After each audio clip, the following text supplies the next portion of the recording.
Fala pessoal, estamos começando mais um vídeo aqui no Portal do Gremista e hoje para falar sobre um tema que incomoda um pouco o torcedor do Grêmio, a alta média de gols sofridos do Grêmio do Filipão. A gente vai mostrar um pouco do contexto, trazer aqui alguns números para entender um pouco o porquê dessa média ser alta, mostrar quais são esses números de fato e a gente vai falar sobre isso depois da vinheta. Bom, é importante a gente contextualizar, que o Filipão chegou numa temporada em que o Grêmio vinha, num cenário muito conturbado, com a saída do Renato lá no começo do ano, uma renovação que já foi ali questionada se aconteceria ou não, acabou acontecendo, depois ele saiu para a chegada do Thiago Nunes. O Thiago Nunes acaba saindo pouco tempo depois e o Filipão assume.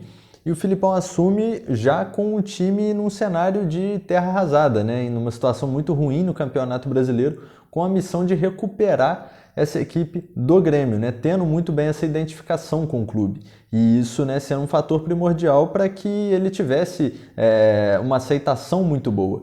E o Filipão é um cara que é conhecido, historicamente em vários dos seus trabalhos, por ser um cara que tem uma defesa muito acertada, trabalhar muito bem. Esse aspecto vinha inclusive de um trabalho recente no Palmeiras, campeão brasileiro, onde tinha essa qualidade, a equipe do Filipão tinha essa solidez grande que não vinha conseguindo até então na temporada. Apesar disso, a gente chega nesse momento ao 18º jogo do Filipão desde que ele assumiu. E a gente tem o Grêmio com um número alto, um número de um gol sofrido por jogo em média. São 18 jogos com o Filipão e 18 gols sofridos no total. E isso tem aí algumas características que são importantes e que são curiosas da gente falar e a gente vai mostrar isso aqui. O Filipão estreia, tem ali o seu retorno, no seu retorno o jogo contra o Inter. Já o clássico, o Grenal, com o Inter também numa situação conturbada à época e o jogo acaba 0-0. Na sequência dos 3 primeiros jogos do Filipão, ele não sofreu gol, que foi contra o Inter, contra o Fluminense e contra a LDU, o primeiro jogo contra a LDU já pela Sul-Americana. Então ele começou, teve um início muito bom, muito sólido justamente no ponto defensivo, foi uma atenção que ele deu e conseguiu aí nos 3 primeiros jogos não sofrer gols. Agora que ele chega ao 18º jogo, ele já tem 18 gols sofridos, sendo aí todos esses gols sofridos nos 15 jogos seguintes dessa sequência, depois dos 3 primeiros que ele acabou não sofrendo gol. E aí a gente tem aqui uma lista que mostra um pouco a característica da quantidade de gols sofridos, do comportamento defensivo do Grêmio, que mostra como o time se desenvolve nesse aspecto.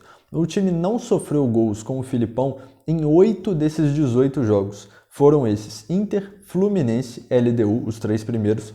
Contra o Vitória, o Grêmio não sofreu gol. Cuiabá, Bahia, Ceará e Flamengo, quando venceu o Flamengo no Maracanã, fazendo um ótimo jogo justamente na parte defensiva. O Grêmio se destacou muito no setor defensivo nessa partida contra o Flamengo. Depois a gente tem na sequência um gol sofrido por jogo contra o América, Chapecoense e Corinthians, 2 gols sofridos contra a LDU no jogo da eliminação na Sul-Americana, o São Paulo no Morumbi e o próprio Flamengo na Copa do Brasil, no jogo de volta da Copa do Brasil.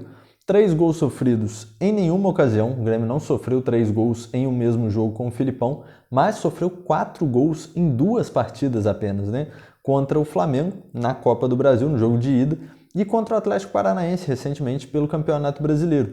Então a gente tem aí uma concentração muito grande de gols em poucos jogos. A gente tem 8 desses 18 gols em apenas 2 jogos. Então é uma característica curiosa, A gente vê que o Filipão tem esse número de 8 gols sofridos em 2 jogos e 8 jogos sem sofrer nenhum gol. Então isso acaba caracterizando muito esse comportamento do time. Não significa que o Grêmio tem uma defesa que é descompactada, que é uma defesa cheia de problemas.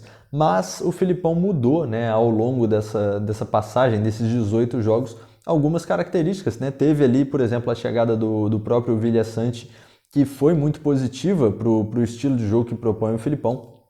Deu uma solidez maior, o Filipão acabou inclusive optando por 3 volantes em algumas situações. Com isso ele ajeitou muito bem a marcação pelo meio e dessa forma ele precisava, com 3 volantes, ele precisava liberar mais os laterais para ter um volume ofensivo e não ficar aquela equipe muito retraída atuando com 3 volantes. Ele então libera, né, os laterais, tendo o Wanderson e o Rafinha, né, atuando pela esquerda em vários momentos, com o Filipão, atuando muito junto com os pontas, né, muito em conjunto com os pontas do Grêmio. Dessa maneira, ele acaba, né, ao mesmo tempo que ele libera para o Grêmio ser ofensivo pelas beiradas, ele acaba não conseguindo ainda achar um meio termo para ajustar essa marcação pelos lados de campo, né? Ele consegue fechar muito bem o meio, a gente viu isso contra o próprio Atlético Paranaense, que evidencia muito bem essa questão atual do Grêmio. Era um time que tinha problemas ali, o Filipão ajustou esses problemas pelo meio com os 3 volantes, mas como ele libera os laterais, a gente vê que na recomposição desses laterais, eles muitas vezes têm ali problemas de encaixe, né, com o adversário, principalmente se o adversário joga bem pelas pontas, que é o caso do Atlético Paranaense. O Atlético acabou construindo muitas das suas jogadas ofensivas e alguns gols dos 4, né, inclusive pelas beiradas de campo. Então é um ajuste que o Filipão vem tentando fazer e a pressão não ajuda, né? O Grêmio vem num momento ruim, vem num momento que está ainda na zona de rebaixamento, busca essa saída, mas a gente sabe que tem um peso psicológico muito grande e o Grêmio com isso acaba se perdendo às vezes dentro de um mesmo jogo, né? Não é uma questão de ser uma armação ruim de defesa e sim do momento, né, como um todo acabar sendo muito conturbado para o Grêmio nesse aspecto. Apesar disso, o Filipão tem sim seus méritos, né? Vem ajustando a equipe aos poucos e tem tudo para essa defesa ir encaixando, inclusive tem uma boa sequência, agora tem um jogo importante contra o Sport e deve, né, ir fazendo esses ajustes, seguir, né, nessa sequência para tentar achar ali o seu Grêmio ideal para esse comportamento defensivo, para evitar que partidas como o Flamengo e Atlético Paranaense aconteçam com mais frequência e sim tentar trazer uma solidez maior com mais regularidade, já como a gente viu que é possível pelas 8 partidas das 18 que o Filipão tem, sem sofrer gols. É isso, galera, espero que vocês tenham gostado. Se inscrevam aqui no Portal do Gremista, acompanhem a gente nas redes sociais, tem o nosso clube de membros que também já está ativo, ativem as notificações no sininho para você não perder nada, nenhum conteúdo do Grêmio, tudo sobre o Grêmio você encontra aqui no Portal do Gremista. Tamo junto, galera, e até a próxima.